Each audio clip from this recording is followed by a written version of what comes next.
ಸರ್ಕಾರ ಬಂದ ಮೇಲೆ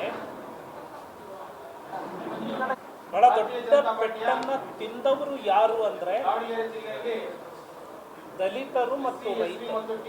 ದುರ್ಬಳಕೆ ಕಾಂಗ್ರೆಸ್ ಸರ್ಕಾರದ ವಿರುದ್ಧ ರಾಜಣ್ಣ ಕುರ್ಚಿ ದಲಿತ ವಿರೋಧಿ ಕಾಂಗ್ರೆಸ್ ಸರ್ಕಾರಕ್ಕೆ, ಎಸ್ಸಿ ಎಸ್ಟಿ ವಿರೋಧಿ ಕಾಂಗ್ರೆಸ್ ಸರ್ಕಾರಕ್ಕೆ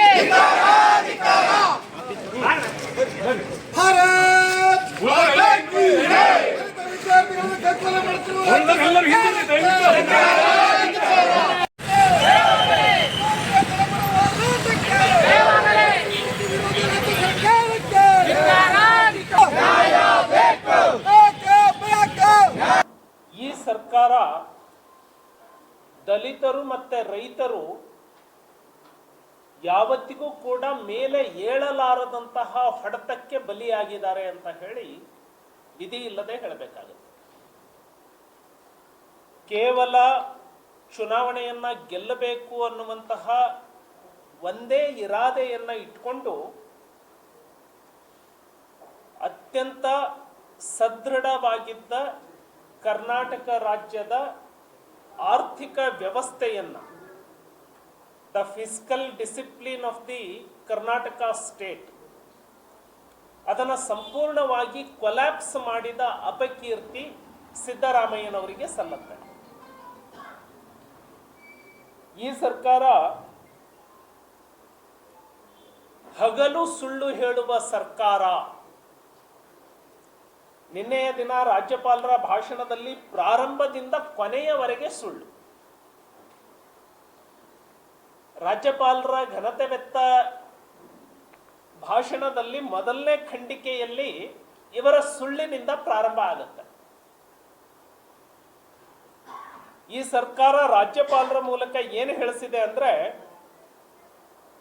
ಸರಕಾರದ ಹಣಕಾಸು ವ್ಯವಸ್ಥೆಯನ್ನು ಇನ್ನಷ್ಟು ಸದೃಢಗೊಳಿಸುವಲ್ಲಿ ಯಶಸ್ವಿಯಾಗಿದೆ ಎಂದು ಹೆಮ್ಮೆಯಿಂದ ಹೇಳ ಬಯಸುತ್ತೇನೆ. ಸಾಬೀತು ಮಾಡಿ ಸಿದ್ದರಾಮಯ್ಯನವರೇ. ಈ ಸರ್ಕಾರದ ಆರ್ಥಿಕ ವ್ಯವಸ್ಥೆ ಸದೃಢ ಇದೆ ಅನ್ನೋದನ್ನ ನೀವು ಸಾಬೀತು ಮಾಡಿ. ಒಂದು ಆರ್ಥಿಕ ವ್ಯವಸ್ಥೆ ಸದೃಢವಾಗಿದೆ ಅನ್ನೋದಕ್ಕೆ ಫಿಸ್ಕಲ್ ರೆಸ್ಪಾನ್ಸಿಬಿಲಿಟಿ ಆಕ್ಟ್ ಅನ್ನುವಂತಹ ನಿಯಮದ ಪ್ಯಾರಾಮೀಟರ್ಸ್ಗಳನ್ನ ಇವರು ಫಾಲೋ ಮಾಡಿದ್ದಾರೆ. ವಿತ್ತೀಯ ಹೊಣೆಗಾರಿಕೆ ಅಧಿನಿಯಮ ಅದರ ಮಾರ್ಗಸೂಚಿಗಳನ್ನ ರಾಜ್ಯದ ಬಜೆಟ್ ಫಾಲೋ ಮಾಡಿದಾಗ ಆರ್ಥಿಕವಾಗಿ ಸದೃಢ ಇದೆ ಅಂತ ಹೇಳಬಹುದು. ಅದರಲ್ಲಿ ವೆರಿ ಬೇಸಿಕ್ ಪ್ಯಾರಾಮೀಟರ್ ಏನು?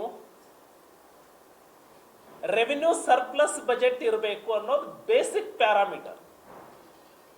ರಾಜಸ್ವ ಹೆಚ್ಚಳ ಇರಬೇಕು ಅನ್ನೋದು ಬೇಸಿಕ್ ಪ್ಯಾರಾಮೀಟರ್. ರಾಜಸ್ವ ಹೆಚ್ಚಳ ಅಂದ್ರೆ ಏನು ಅಂದ್ರೆ, ಒಂದು ಸರ್ಕಾರ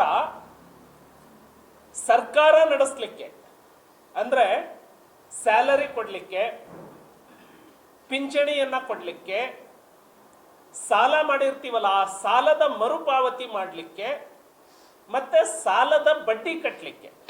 ಸಿಂಪಲ್ ಆಗಿ ಹೇಳಬೇಕು ಅಂದ್ರೆ